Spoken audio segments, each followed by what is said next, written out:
Hi everyone, welcome back to my channel. ಕೊಬ್ಬರಿ ಮಿಠಾಯಿ ಅಂದರೆ ಯಾರಿಗೆಲ್ಲ ಇಷ್ಟ? ಬನ್ನಿ ಕೊಬ್ಬರಿ ಮಿಠಾಯಿಯನ್ನು ಹೇಗೆ ಮಾಡೋದು ಅಂತ ನೋಡೋಣ ಬನ್ನಿ. ಮೊದಲಿಗೆ 1 ಕಪ್ ತೆಂಗಿನ ತುರಿನ ತೆಗೆದುಕೊಂಡಿದ್ದೇನೆ. ನಂತರ ಒಂದು ಪ್ಲೇಟಿಗೆ ತುಪ್ಪನ ಸವರಿ ಪಕ್ಕಕ್ಕೆ ಇಟ್ಕೊಳ್ಬೇಕು. ನಂತರ ಒಂದು ಪ್ಯಾನ್ನ ಬಿಸಿಗಿಟ್ಟುಕೊಂಡು ಸ್ವಲ್ಪ ತುಪ್ಪನ ಸೇರಿಸ್ಕೊಳ್ಳಿ. ನಂತರ ಕಾಯಿ ತುರಿನ ಸೇರಿಸ್ಕೊಳ್ಬೇಕು.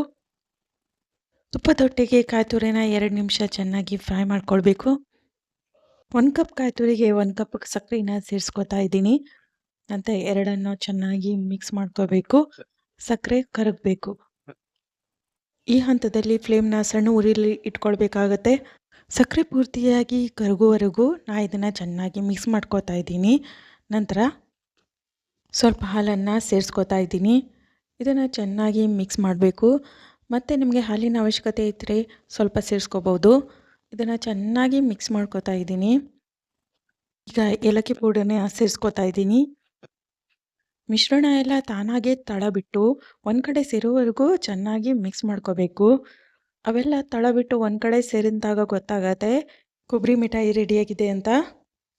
ನಂತರ ಈ ಮಿಶ್ರಣಗಳನ್ನು ತುಪ್ಪ ಸವರಿದ ಪ್ಲೇಟಿಗೆ ಸೇರಿಸ್ಕೋತಾ ಇದ್ದೀನಿ. ಅದನ್ನು ಸರಿಯಾಗಿ ಸೆಟ್ ಮಾಡ್ಕೋತಾ ಇದ್ದೀನಿ. ಸೆಟ್ ಆದಮೇಲೆ ಅದನ್ನು ಕಟ್ ಮಾಡ್ಕೋತಾ ಇದ್ದೀನಿ. ನಿಮಗೆ ಯಾವ ಶೇಪಲ್ಲಿ ಬೇಕೋ ಆ ಶೇಪಲ್ಲಿ ಅದನ್ನು ಕಟ್ ಮಾಡ್ಕೊಳ್ಬೋದು. 2 to 3 ಅವರ್ನ ಹಾಗೇ ಬಿಟ್ಟಿದ್ದೆ. ಕೊಬ್ಬರಿ ಮಿಠಾಯಿ ರೆಡಿಯಾಗಿದೆ. ನೀವು ಕೂಡ ಟ್ರೈ ಮಾಡಿ ನೋಡಿ. ವಿಡಿಯೋ ಇಷ್ಟ ಆದಲ್ಲಿ ಲೈಕ್ ಮಾಡಿ, ಶೇರ್ ಮಾಡಿ, ಸಬ್ಸ್ಕ್ರೈಬ್ ಮಾಡಿ. ಧನ್ಯವಾದಗಳು.